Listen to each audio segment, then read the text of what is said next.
खबरों की शुरुआत करते हैं बाजार से, जहां कारोबारी हफ्ते के पहले दिन बाजार में शानदार रिकवरी आज देखने को मिली।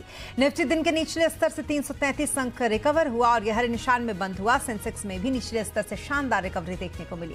आखिर में 77 अंकों की मजबूती के साथ ये बंद हुआ है। बैंक निफ्टी इसमें भी निचले स्तर से 750 अंकों की रिकवरी हुई।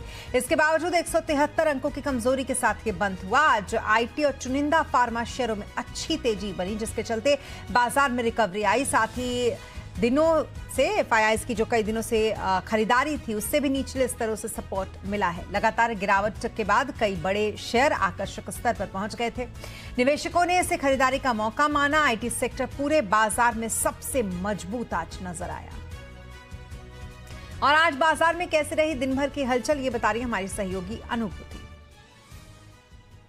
हफ्ते का पहला ट्रेडिंग सेशन और काफ़ी उतार चढ़ाव भरा आज का हमें जो है मार्केट सेशन देखने को मिला। हालांकि सेकेंड हाफ में कुछ रिकवरी आई, लेकिन हमने देखा कि निफ्टी 50 के यदि टॉप लूजर्स पे हम नज़र डालें तो टाटा स्टील और पावर ग्रिड जैसे जो स्टॉक्स हैं वो 3% से ज़्यादा गिरे।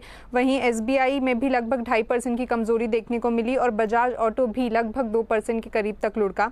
वहीं टॉप गेनर्स में आज इन्फोसिस, क्योंकि हम देखें तो रुपये की कमज़ोरी के बीच IT स्टॉक्स काफ़ी चल रहे थे, तो निफ्टी 50 के टॉप गेनर्स में आज इन्फोसिस सबसे टॉप पर हमने देखा 2% तक चला। इसके अलावा भारतीय एयरटेल, सन फार्मा, बजाज फिंसर्स में भी जो है 1.25 से 1.5% तक की तेज़ी नज़र आई है।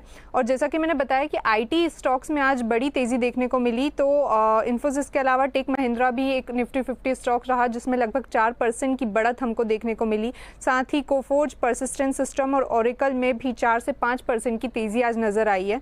नतीजों के दम पर जिन स्टॉक में आज रिएक्शन देखने को मिला, उनमें ग्लैंड फार्मा 15% तक का उछाल इस स्टॉक में आज नज़र आया है। वहीं पर अंबर इंटरप्राइजेस, यहाँ पर जो है कमज़ोर, जो इसका एडजस्टेड पैट हम देखें तो वहाँ हमें कुछ कटौती होती हुई नज़र आई है, जिसके बाद स्टॉक में 15% की गिरावट देखने को मिली है। हालांकि हम इसके अलावा दूसरे स्टॉक्स पे यदि नज़र डालें तो फ्यूजन फाइनेंस और केईसी इंटरनेशनल, ये भी कुछ स्टॉक रहे जहाँ पर 9 से 10% की कमज़ोरी नतीजों के बाद आई है। इसके अलावा IT सेक्टर में तो हमको तेज़ी देखने को मिली, पर जो सेक्टर जहां पर कमज़ोरी आई है उनमें आज टॉप पर रहा कंज्यूमर ड्यूरेबल, जहां कंज्यूमर ड्यूरेबल में Bajaj electricals, symphony, PG Electroplast जैसे स्टॉक्स में बड़ी कमज़ोरी देखने को मिली है। कैंस टेक भी इसमें शामिल रहा, जहां पर 4 से 8% तक की कमज़ोरी आज दर्ज हुई है।